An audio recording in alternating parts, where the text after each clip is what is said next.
Russian national Maria Butina, who is currently being held on charges that she worked covertly in the U.S. as a Kremlin spy, reportedly met with top-level officials in Washington back in 2015, a meeting that included a visiting Russian official and officials from the Federal Reserve and Treasury Department where U.S.-Russian relations were up for discussion, according to Reuters news service. Butina is alleged to have tried to infiltrate U.S.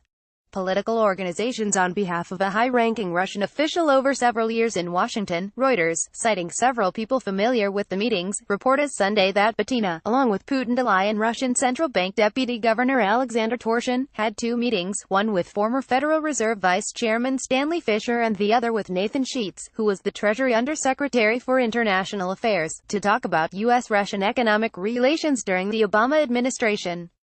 The meetings were arranged by Central for the National Interest, a Washington think tank advocating for improving U.S.-Russia relations, and they were documented in a report compiled by CNIS helping to bring together leading figures from the financial institutions of the U.S. and Russia, according to Reuters. During that same visit, roughly a year after the U.S. had imposed economic sanctions on Russia for the annexation of Crimea, Torshin and Butina had also held private discussions at the think tank about Russia's financial situation. Butina had listed being a special assistant to Torshin on her U.S. student visa in 2016. Torshin was among those sanctioned by the Treasury Department this past April. Fischer confirmed to Reuters that he met with Torshin and an interpreter, but could not confirm if that interpreter was indeed Butina. A grand jury has since indicted Butina on conspiracy charges and acting as a foreign agent without prior notification of the Attorney General.